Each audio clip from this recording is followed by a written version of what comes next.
আসসালামু আলাইকুম প্রিয় দর্শক, আমরা আছি আমাদের রাকি মালিক ভাইয়ের সাথে। মালিক ভাই কেমন আছেন? আলহামদুলিল্লাহ স্যার, আপনি কেমন আছেন? আলহামদুলিল্লাহ, আপনার দোয়ায় এবং আপনার এই যে আমি কিন্তু মালিক ভাই আমার রুকায়া করে কিন্তু, হ্যাঁ, আলহামদুলিল্লাহ। তো রুকায়া সবার করা উচিত। তো আসলে ব্যক্তিগতভাবে কিভাবে মানুষ রুকায়া করবে এটা নিয়ে আজকে ওনার সঙ্গে কথা বলবো।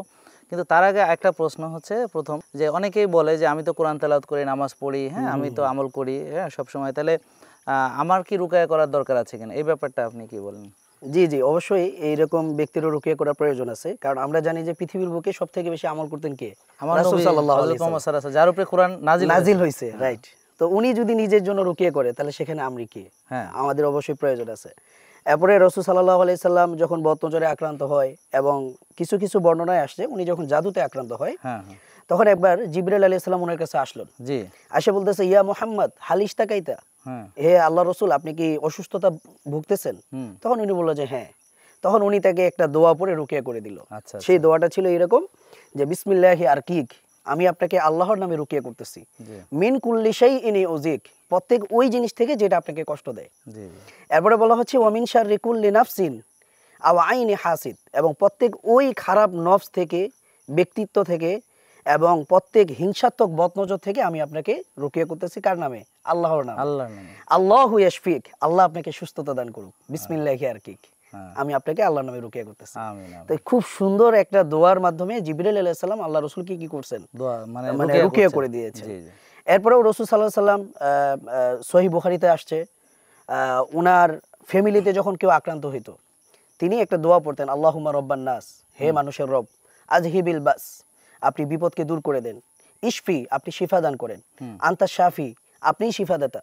লা শিফা ইল্লা শিফাউক, আপনার সুস্থতা ছাড়া আর কোনো সুস্থতা নাই। ঠিক, শিফা আন লা ইউগাদিরু সাকমা, সুতরাং হে আল্লাহ, আপনি এমনভাবে সুস্থ করে দিন যাতে করে আর কোনো রোগ বাকি না থাকে।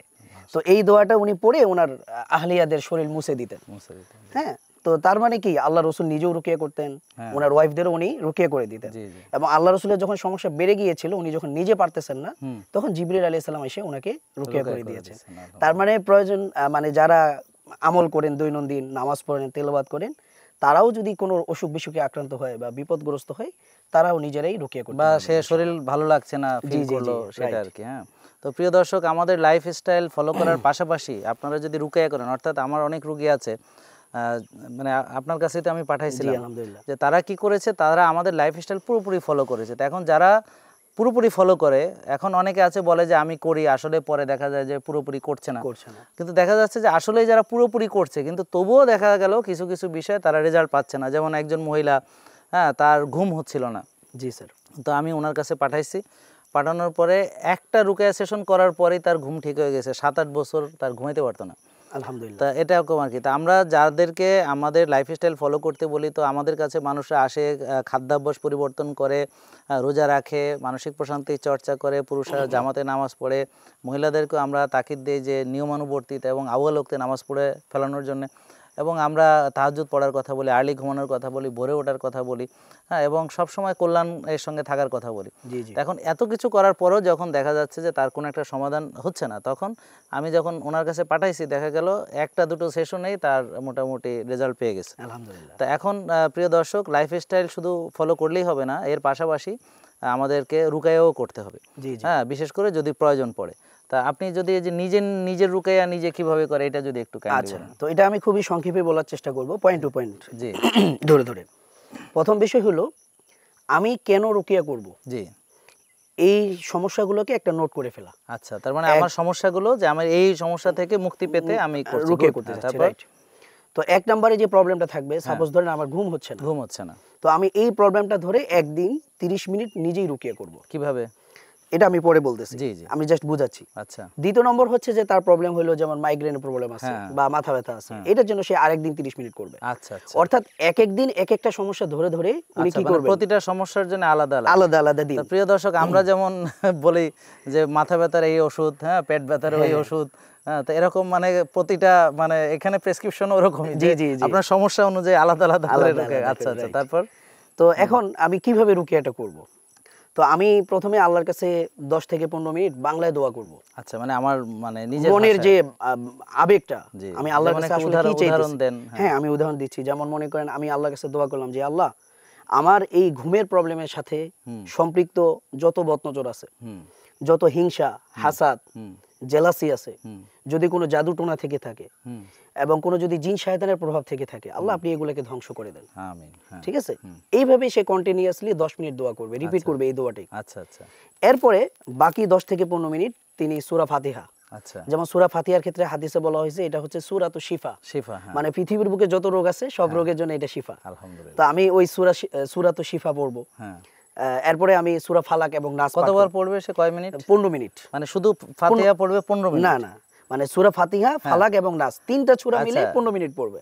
সূরা ফাতিহা, নাস, ফালাক। আর কুল হুয়াল্লাহ কি সাথে নাকি? না, কুল হুয়াল্লাহ লাগবে। আচ্ছা আচ্ছা আচ্ছা। আচ্ছা, কেন লাগবে না ওইটাও আমরা বলতেছি। আচ্ছা আচ্ছা। কারণ ওই যে সূরা ফাতিহার ক্ষেত্রে বললাম এটা হচ্ছে সূরাতু শিফা, আর ফালাক নাস হইলো পৃথিবীর বুকে যত ক্ষতিকর জিনিস আছে এই সবগুলো থেকে আমরা যে আল্লাহর কাছে আশ্রয় প্রার্থনা করি, এর উপরে আর দোয়া নেই। আচ্ছা আচ্ছা। সূরা ফালাক এবং নাস, আচ্ছা আচ্ছা, এবং সবথেকে বেস্ট। আচ্ছা, এই জন্য আমরা কি করব, এবং সূরা ফালাকের মধ্যে কি আছে, আল্লাহ আমরা বলতেছি আল্লাহকে ওয়া মিন শাররি হাসিদিন ইযা হাসাদ, আল্লাহ আপনি আমাকে হিংসুকের প্রভাব থেকে আপনি রক্ষা করেন যখন সে আমাকে হিংসা করে। এরপরে আমরা বলতেছি ওয়া মিন শাররিন নাফাসাতি ফিল উকাদ, অর্থাৎ হে আল্লাহ আপনি আমাকে জাদু থেকে রক্ষা করেন। এরপরে সূরা নাসের মধ্যে আমরা কি বলতেছি, যে আল্লাহ আপনি আমাকে কুমন্ত্রণা, নেগেটিভ চিন্তা যে আসে এইটা থেকে আপনি আমাকে সুরক্ষা করেন। এবং এই নেগেটিভ যে ওয়াসওয়াসাটা বা প্রলোভনটা এটা দুই শ্রেণীর ব্যক্তি থেকে আসে, জিন শয়তান আর একটা মানুষ শয়তান। তাহলে আমরা জিন শয়তান থেকেও পানা চাইতেছি, মানুষ শয়তান থেকেও পানা চাইতেছি। এই জন্য সূরা ফালাক এবং নাস হলো বেস্ট। তাহলে আমরা বাকি যে 15 মিনিট সূরা ফাতিহা, ফালাক এবং নাস পাঠ করব। জি। তো যখন আমার 15 মিনিট দোয়া করা হলো, 15 মিনিট আমি এই তিনটা সূরা পড়লাম, উভয়টা মিলে আমার 30 মিনিট হয়ে গেল। 30 মিনিট শেষে আমার সামনে আমি কিছু পানি রাখবো। আচ্ছা। এবং যারা হচ্ছে যে আপনার যে সাপ্লিমেন্ট গুলো ব্যবহার করে, যেমন খাঁটি ঘি, এরপর হচ্ছে অর্গানিক অলিভ অয়েল, অর্গানিক হচ্ছে আপনার কোকোনাট অয়েল, জি অর্গানিক কোকোনাট অয়েল, সো ওগুলা সে সামনে রেখে দিল, এবং পানি রাখতে পারে, পিওর বিশুদ্ধ পানি। যখন আমার 30 মিনিট শেষ হয়ে গেল, আমি সবগুলোতে একবার একবার করে ফু দিয়ে দিব। মানে পানি দেওয়ার নিয়ম কি? হ্যাঁ, ফু দেওয়ার নিয়ম হচ্ছে যে আমার মুখে মনে করেন কোনো একটা কিছু আটকাই গেছে, তো আমি এটাকে কিভাবে ফালাবো, তো আমরা সাধারণত ফালাই এই সিস্টেমে, অর্থাৎ এই ফুয়ের সাথে হালকা একটা থুতু মিশ্রিত হবে। আচ্ছা আচ্ছা। তার মানে আমি যে এই যে সূরা ফাতিহা পড়লাম, ফালাক পড়লাম, নাস পড়লাম এবং বাংলায় দোয়া করলাম, এইটার যে একটা বরকত, এটা আমার থুতুর সাথে মিশে গেছে। আচ্ছা আচ্ছা। তো ওইটা যখন আমি পানিতে ফু দিলাম, তেলে ফু দিলাম, অলিভ অয়েলে ফু দিলাম, পিঙ্ক সল্টে ফু দিলাম, যারা মধু খায়, আপনার যারা পেশেন্ট, যারা এখন সুস্থ হয়ে গেছে, যারা মধু খাইতে পারে, তারা মধুতে ফু দিল। তো এরপরে এই জিনিসগুলোকে আমাদেরকে পরবর্তীতে ব্যবহার করতে হবে। জি। তো ব্যবহার করার সিস্টেমটা হলো আপনার যেভাবে রান্না করে ওনারা খায় ওইভাবেই খাইতে পারবে, স্বাভাবিক। বাকি পানিটা দিয়ে আমরা গোসল করা ট্রাই করব। আচ্ছা আচ্ছা। তো আমরা যে নরমালি গোসল করি, 1 বালতি পানি নিব, ওইখানে আমরা 1 লিটার পোড়া পানি দিয়ে দিলাম। আচ্ছা আচ্ছা। দিয়ে তারপর আমরা গোসল করে ফেলবো। ঠিক আছে। আর ওই যে মানে এখানে কি বড়ইয়ের পাতা বা এগুলো কিছু দরকার আছে? হ্যাঁ, এটা একটা স্পেশাল গোসল আছে, বিশেষ করে যারা জাদুতে আক্রান্ত, হ্যাঁ, এবং জিন শয়তান তাদের শরীরে প্রচন্ড উৎপাত করে, কষ্ট দেয়। তো তাদের ক্ষেত্রে নিয়ম হইলো তারা 1 বালতি পানি নেবেন, ওইখানে 60টা বড়ই গাছের পাতা, এটাকে পাথর দিয়ে পিষে ওই পানির সাথে মিশাতে হবে। আচ্ছা আচ্ছা। এরপরে ওইখানে ওই যে সূরা ফাতিহা, মানে ওই ওগুলো আবার পড়তে হবে, ওগুলো পড়তে হবে যদি কেউ আগে না পড়ে। আচ্ছা, আমরা যে সিস্টেমটা বলছি ওই সিস্টেমের ভিতরেই, মানে ওই জাস্ট ওই পানির সাথে এটা মিশাই দিবে, রাইট। আর যদি কেউ ওই পানি তৈরি না করে, তাহলে আবার নতুন করে পড়তে হবে। পড়ে তারপর ওই পানিটা দিয়ে বলা হয়েছে ওইখান থেকে 3 ঢোক পানি সে খাবে। আচ্ছা আচ্ছা। সুস্থতা, মানে এমন ভালো পানি হইতে হবে যেটা খাওয়ার মতো, অবশ্যই, নালে আবার তো খাওয়া যাবে না। এবং বড়ই পাতাটা যখন বাটবে অবশ্যই সেটাকে পরিষ্কার পরিচ্ছন্ন করে, মানে যেহেতু খাওয়ার বিষয় আছে, অতএব প্রতিটা জিনিসই পরিচ্ছন্ন হতে হবে, হাইজিন মেইনটেইন, রাইট। তো এরপরে ওখান থেকে 3 ঢোক পানি খেয়ে, সুস্থতা নিয়ে তো খেয়ে, তারপর বাকি পানিটা দিয়ে গোসল করে। আচ্ছা আচ্ছা, এটাই। তো প্রিয় দর্শক, আপনারা জানলেন যে নিজে কিভাবে নিজের রুকায়া করবেন, এবং অবশ্যই যদি রোগীর অবস্থা একটু বেশি সিরিয়াস হয় তাহলে মালেক ভাই আছেন, তার টিম আছেন, তো তারা আপনাকে সাহায্য করবে। সবাইকে অনেক অনেক ধন্যবাদ। ভালো থাকবেন, সুস্থ থাকবেন, এবং অবশ্যই পবিত্রতার সঙ্গে থাকবেন, এবং সর্বাবস্থায় আমরা আল্লাহর উপর তাওয়াক্কুল করব, তিনি আমাদের রোগ মুক্ত করবেন। আর আমরা রোগ মুক্তির জন্য যত প্রচেষ্টা আছে আমরা করার চেষ্টা করব, সেটা আধ্যাত্মিক হোক, সেটা স্পিরিচুয়াল হোক, সেটা মেন্টাল হোক, সেটা ফিজিক্যাল হোক, সেটা খাবারের মাধ্যমে হোক, এই যে রোদে দাঁড়ায় হোক, ঘাসে হেঁটে হোক, মানে সুস্থ থাকার যত নিয়ামত আল্লাহ দিয়েছে আমরা কোনোটা থেকে নিজেকে বঞ্চিত করব না, এবং সুস্থ থাকার হচ্ছে আল্লাহর সবচেয়ে বড় নিয়ামত। সবাইকে ধন্যবাদ, আপনাকে অনেক অনেক ধন্যবাদ। আসসালামু আলাইকুম ওয়া রাহমাতুল্লাহি ওয়া বারাকাতুহু। জেকে লাইফস্টাইল, ওষুধ মুক্ত সুস্থ জীবন।